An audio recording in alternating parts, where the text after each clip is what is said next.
Europe 1, il est 8h32, Thomas Soto. C'est la revue de presse avec Natacha Polony. Bonjour Natacha. Bonjour Thomas, bonjour Julie et bonjour à tous. Ce matin, une de vos journaux, alors les urnes se profilent déjà. La dépêche du midi, les inconnus des législatives. Au féminin, UES, mais en fait ça pourrait être aussi au masculin parce que de fait il y a des nouveaux venus. La Croix, des candidats tout neufs. Le Courrier Picard, 3 semaines pour devenir député. L'Opinion, droite, une campagne sous anesthésie. Le Figaro, la bataille des législatives est lancée. Libération, élections législatives. Macron à qui tout double. On commence donc avec les élections. Et oui, si nous pensons tous la même chose, c'est que nous ne pensons plus rien. Souvenez-vous de cette phrase. Paul-Henri Dulembert dans le Figaro, voilà, se fait un plaisir de rappeler cette sentence d'un certain François Bayrou en 2002 qui refusait de s'enrôler dans l'UMP.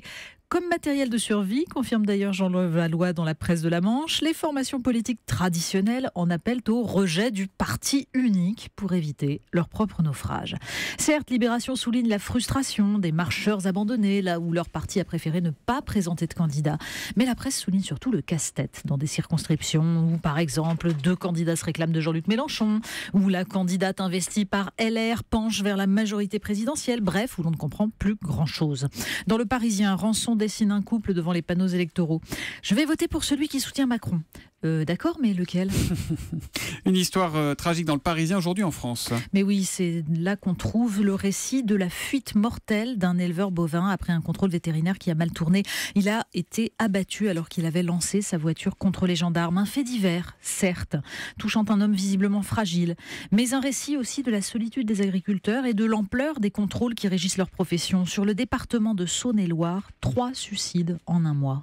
Vous parlez de Vincent Bolloré, de Vivendi, unis par les gains sacrés du mariage. C'est le titre du papier que lui consacre Libération. Exactement, c'est très loin de la paysannerie, ces fameuses noces de Vivendi et d'Havas. Et donc c'est dans Libération, le groupe Bolloré va racheter celui présidé par son fils. Et le journal s'interroge sur les dessous de cette opération permettant d'éponger les dettes du groupe Vivendi au prix peut-être d'une avantageuse surévaluation du géant de la publicité. Les comptes de Vivendi qui débordaient après plusieurs sessions d'actifs ne sont plus florissants. Et oui, il y a eu entre-temps une distribution de 9 milliards d'euros de dividendes aux actionnaires. Et lorsque l'opération sera bouclée, la trésorerie tombera de nouveau dans le rouge. Mais pendant qu'on jongle avec les milliards, le groupe produit du contenu. Sur C8, par exemple, le site Atlantico revient sur la séquence dans laquelle Cyril Hanouna piégeait des homosexuels sur un site d'annonces téléphoniques pour mieux les ridiculiser à l'antenne. Une scène assez violente. Les dirigeants des principales associations de défense des homosexuels ont donc défilé dans l'émission pour expliquer à Cyril Hanouna que ça ne se fait pas, bien sûr, mais qu'évidemment, personne ne le soupçonne d'être homophobe.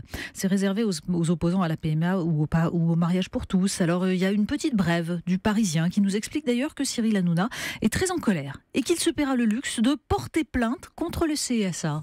On va à présent dans Le Monde. Oui, le supplément Époque du Monde nous apprend qu'il existe un univers parallèle dans lequel Harry Potter est un jeune loup de Wall Street et Dark Vador fait son coming out. Ça s'appelle les fanfictions. Sur Internet, ce sont des sites qui permettent aux fans de continuer leurs œuvres favorites.